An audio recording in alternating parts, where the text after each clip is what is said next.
there's no way I can sit here and say, oh yeah, every day that alarm clock goes off and I'm like, oh yeah, let's rock and roll. Certainly that's not the case. It's also certainly not the case that every day I'm like, oh God, not again. No, I'd say most of the time the alarm clock goes off and I don't think a bunch.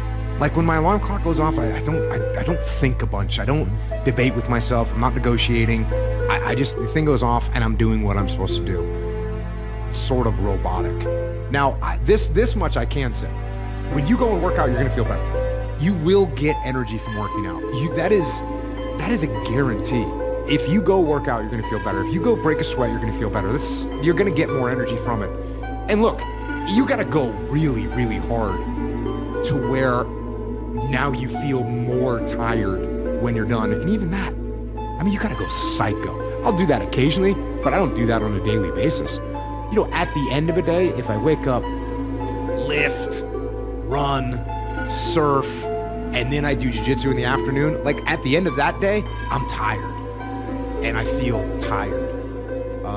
But normal day, working out just makes you feel better. It definitely gives me energy, I should say, because I guess I'm not everybody. The main reason I got in the habit of waking up early and working out is because if you do it before anyone else is awake, then they can't bother you and you can get stuff done, right? You go to the SEAL team and you get there before anyone else is there. No one can say, hey, can you help us with this? Hey, no one sent you an email. So you get that time, you get it done, and it's yours, right?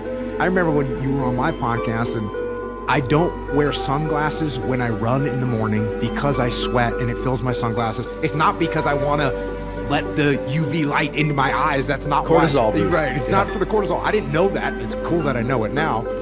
But I just did it because I don't like sweat in my sunglasses, can't see, so I just run without them and put a hat on. As far as eating, I don't like to do physically active things with food in my stomach.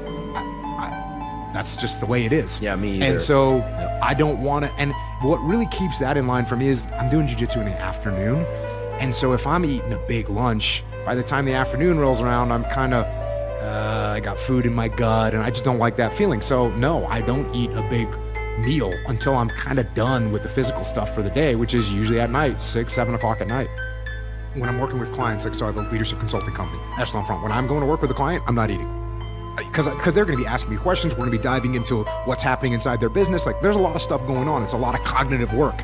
So I'm not eating before a podcast. I'm not eating before a podcast. Before I'm recording a podcast, I'm not eating because I don't want to have a bunch of food in my stomach. I want to, you get a certain level of mental clarity when you haven't eaten a bunch of food. So going out on missions, I never would eat before I go out on a mission. I would eat when I come home. You get home 4 o'clock in the morning, 3 o'clock in the morning from doing operation. Cool. Then I'll eat. Because then I'm gonna do a debrief for 15 minutes, clean weapons, and then eat a big meal, go to sleep. Cool. Yeah, I don't want to have food in my stomach when I've got to perform or execute anything. So again, I think that's just kind of a fluke that I ended up living like that, but that's kind of how I live.